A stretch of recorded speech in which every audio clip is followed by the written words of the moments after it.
Okay, this is the ADEM Club, where we talk about nerdy, geeky, general video gamey, science fiction-y, things like that nature.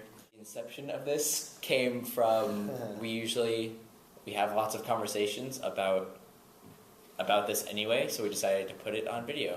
We have very similar opinions on things, not always, but the thing is, Wade is very good at coming up with the ideas, whereas I am good at explaining the ideas, so we have a nice little translation. Also, I am Wade. Oh, right, and I'm Whipple. And A-Dub, because A-Dub Club. Our first names are A. It's good, that's fine. So A-W. Anyway, so back to science fiction. We decided this topic was going to be about May, in honor of today, which is May the 4th, or May the 4th be with you. I didn't need to look at my watch. My date's on it, but that's okay. May the 4th be with you. So Star Wars. Woo! Star Wars. So Star Wars, is Star Wars a fantasy or science fiction, and why? Well, alright. I mean, on the one hand, yes, it's totally science fiction because it's got lasers and aliens and spaceships and blah, blah. Science and technology is a huge part of it, which is part of a lot of people's definitions of sci-fi. Does it have science? Does it have technology? Stuff like that. But at the same time, it has pretty much magic. It has definitely magic because there's the Force, which is this mystical thing that binds everyone in the universe because fuck midi-chlorians, those don't exist. No. Stricken from the record. Yeah.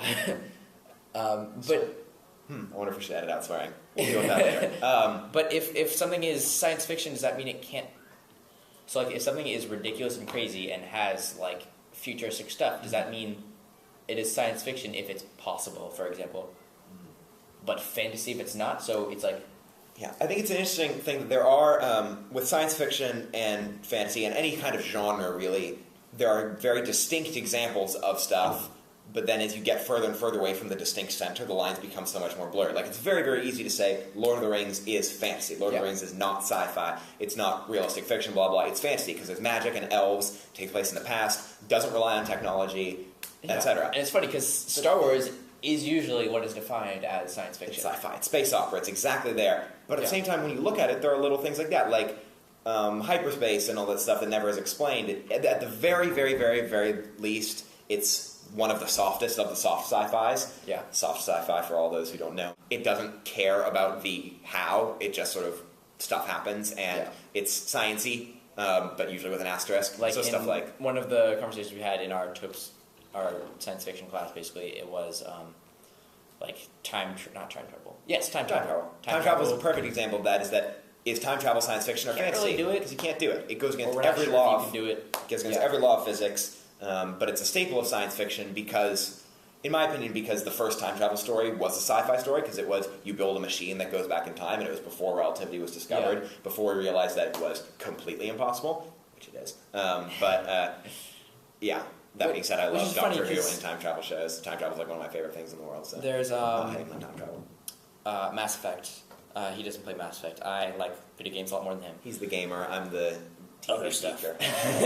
So Mass Effect, it has these biotic abilities, which is it's funny because it's actually very similar to Star Wars, except basically without Jedi swords. Yes. But it has biotic abilities, and I still consider Mass Effect Star Wars or science fiction, even though you can do these abilities, like you can throw a bolt of magic stuff that can cause them to start floating in anti-gravity. Even though it said via the mind is what it said. Yeah. Here's a question: Where do you put BioShock in terms of the science fiction and fantasy? Because science fiction. Because on the one hand, it's science fiction, but you do shoot fire. It's impossible science fiction. It's stuff that is. It's magic that's as far as we know. It's hand wavy magic. It's saying that it says you. It's saying that you can change your genetics to be able to shoot ice and fire and stuff like that. Yeah. Completely goes against any.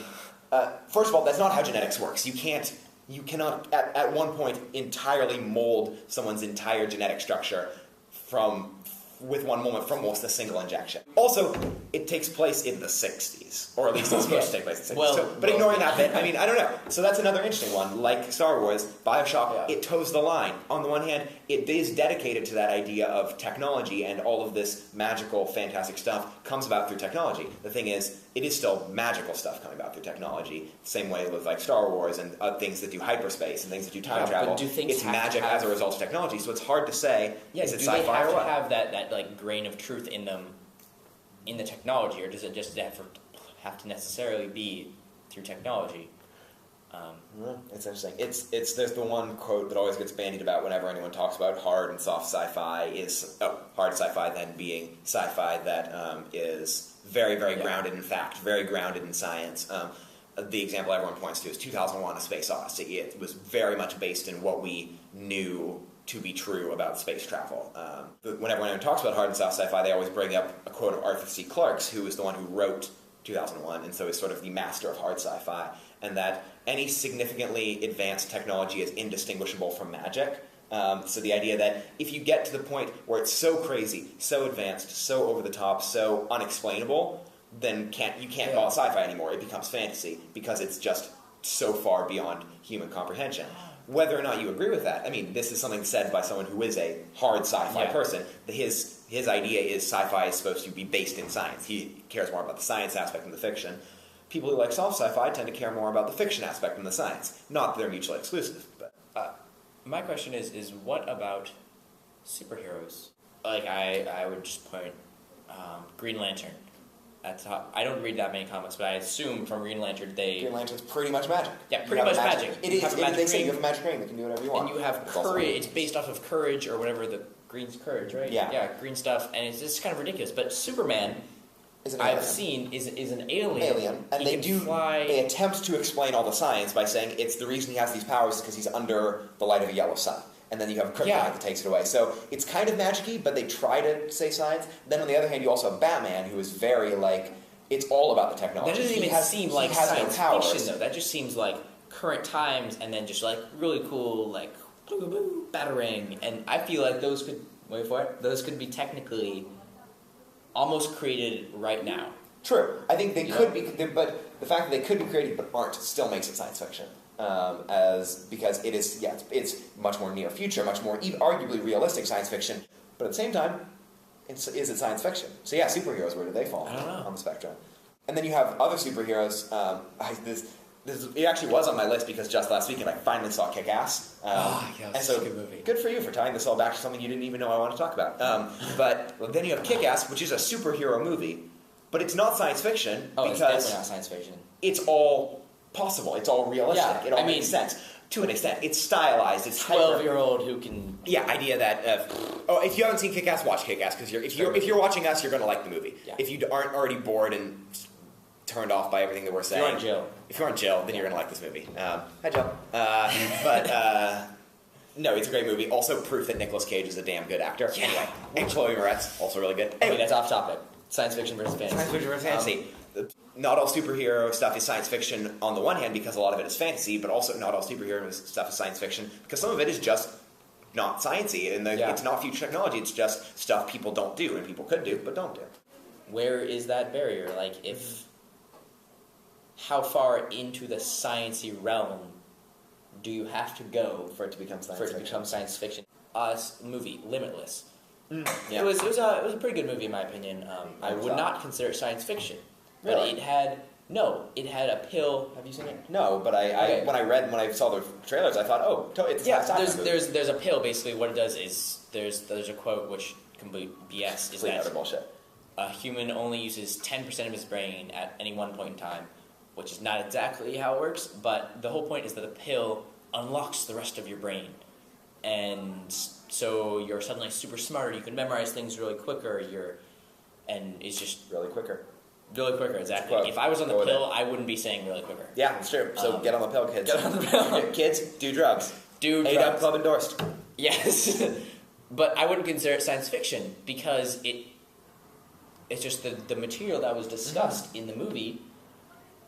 It was just kind of like handy wavy magic of like, here's a mechanic that we're doing that we're just gonna yeah, it's a mechanic we're using, but it's not focused on that mechanic or anything at all like that. Again, the idea that it's based on technology, but the technology is pretty much just hand wavy. Like, it works. Yeah. It's science. See, another thing is there's a book that I'm reading right now that he read.